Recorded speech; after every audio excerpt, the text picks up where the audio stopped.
My infantry is 1-1. My vehicles are almost 1-0.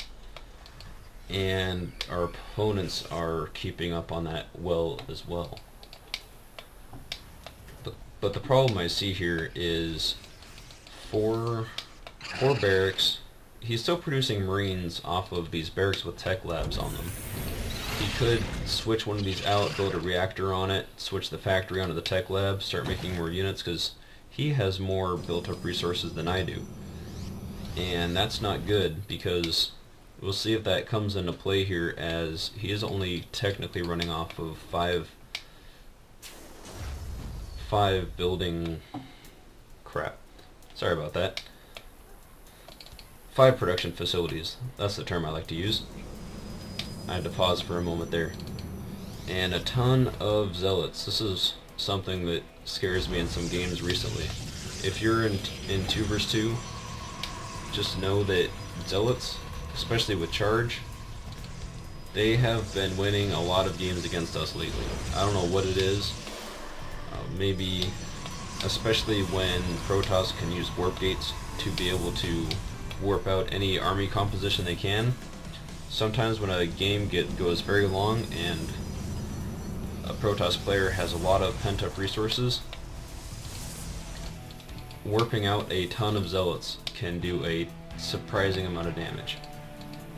And having lost some games to that recently, sometimes I'm very wary of seeing army compositions such as these. Here we go. There's a little bit of action coming on here again. Some infestors sneaking up here with the burrow ability. Spawning some infested Terrans across this ridge here. See how much damage they get to do before either their timer runs out or they react to it. Marines coming in. Infestors, not the best unit around. More of a brass distracting unit. Gonna get taken down. Maybe he didn't do a whole lot of damage there, but still keeping the opponent concerned about his base. Keeping them inside their base. Whereas we have a little bit more maneuverability. Obviously, we came forward and did some harassment, even expanding over here a little bit closer to the front of our ramp to be able to reach out or advance if we wanted to. But now they are maneuvering their armies a little bit, clumping up here, see if they move in for an engagement. Our forces are ready for this, have siege tanks set up. They even scanned our ramp to see what it looks like. They could definitely like what they see here. Got some Colossus and a lot of sentries to be able to abuse that again. I really like this. He moved his Colossus directly up to the watchtower to be able to kill it. He didn't, to be able to kill the spotting units there, he didn't send something forward to be able to do that, which would have been good, because then we wouldn't have spotted their advancing army at all, except for... Nope, they control that watchtower. Some fungal growth's going down, trying to slow this army down, soften it up a little bit. See how much that comes into play here as the engagement gets underway. Siege tanks getting a few early shots off, while our opponent starts to position. Here they go. Terran tries to run down the side, but still comes into range of these siege tanks, trying to get a nice concave off, but pushing a little bit earlier than the Protoss player, getting their army whittled down before their ally even engages is going to make a big difference here. Force field's going down. Zerglings having to go around that, really getting picked off by the Stalkers and Colossus here before they even get to engage. Marines staring to the side to be able to come from around these force fields, and if you notice here, the siege tanks focusing down those Colossus.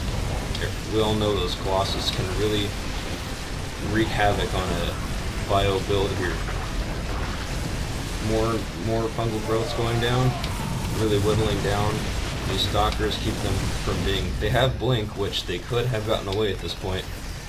Maybe tried to save some losses here, but that battle was really one-sided.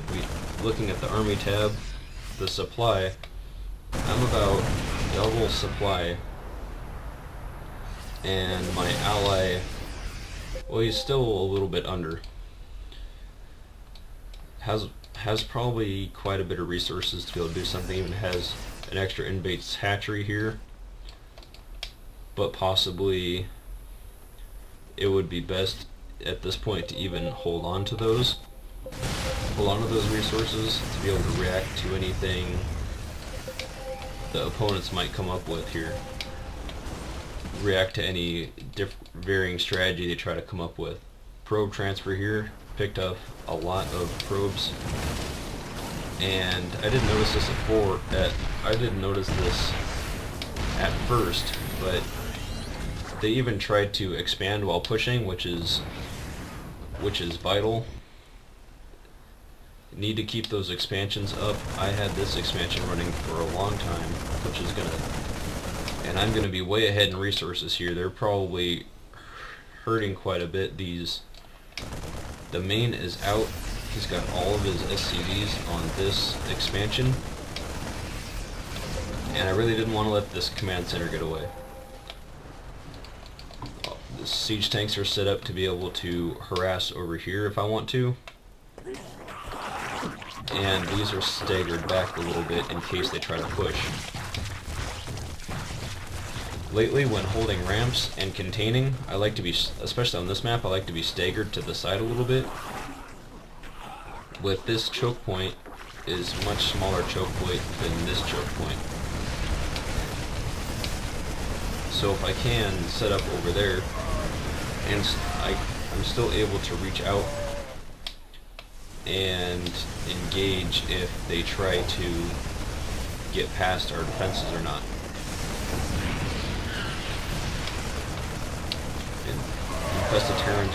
Infested Terrans going down. They probably did a little bit more damage than in the first. You can see there's a lot less supply depots here. There's one less engineering bay. I try to spot with my Vikings to be able to spot for my siege tanks here. And the supply count is getting quite far in our favor now. Resource gathering. We're collecting quite a bit more resources than they are, and that's really going to start hurting them here as this game moves on. But they still have some quite menacing forces over here. 4 Colossus that can still, if I get a bad position, they can still tear up my bio. A lot of medevacs over here, and some bio for him as well, but as you notice, he is still running off the same production facilities. He's not making any use of his starport, and even if he had made Vikings, it would help him just to be able to use some of his built-up resources to have any advantage he could. Vikings would be able to take out my medevacs and keep my units from healing, taking away some of their sustainability. And there's really no reason not to be taking advantage of this factory. He could be making Thors, he could be making siege tanks. Thors could help take some of the damage off the siege tanks, be able to tank it out a little bit. Make it so the siege tanks wouldn't just be able to wreak havoc on these massed up forces here, grouped up army. But he is still, if you notice, he's still, even at this point, 27 minutes into the game, training Marines off of barracks with tech labs on them. Look at how many resources he has. He could have at least 2 barracks here with reactors and be able to fund it off 2 base. Because as it stands, right now he's only producing off 4 barracks. A little bit of engagement going on over here. Some Zerglings getting in there. Not the best positioning.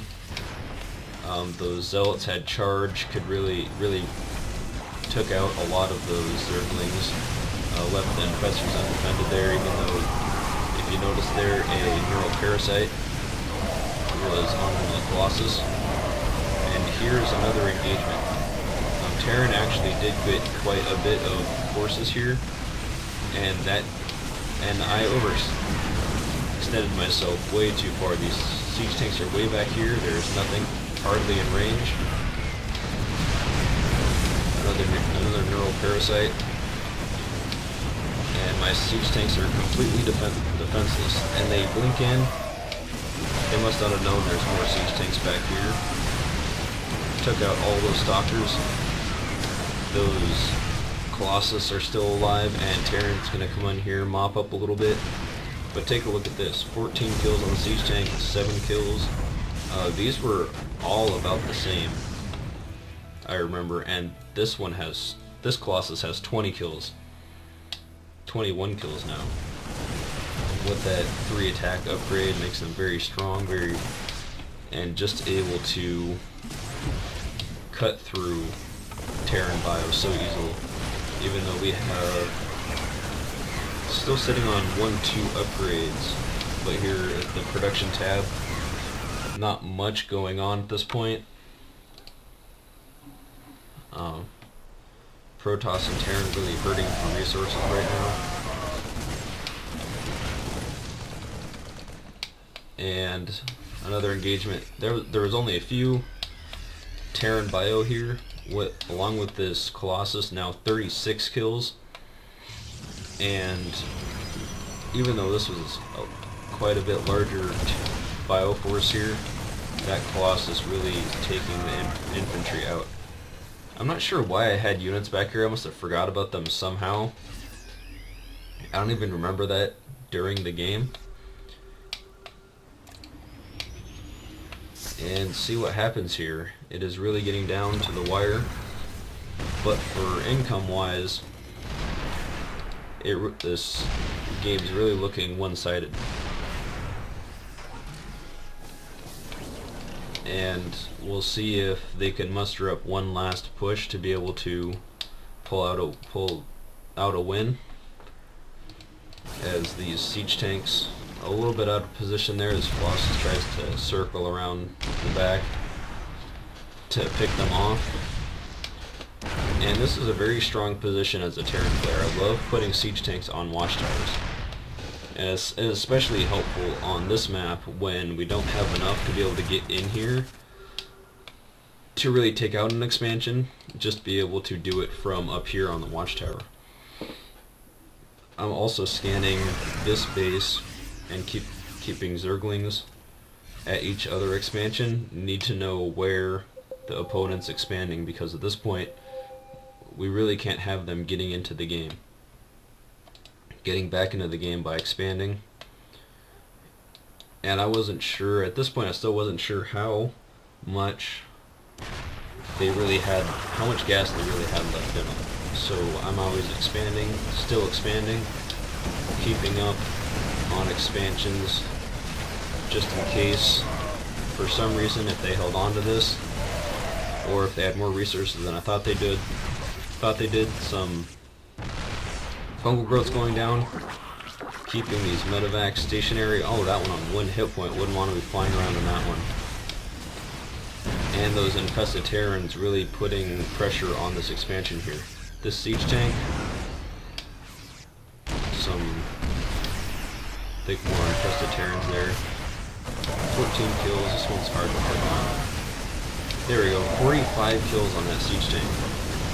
And they really can't. They really have to push in at this point, because there's no way they can survive without holding on to this expansion. But they had their army behind the expansion, which is really not, against Terran with siege tanks, is really not an opportune position to be in. Let's see this Colossus, the MVP of that Protoss player, 48 kills on it before it finally goes down in a blaze of glory. They finally leave the game, say good game before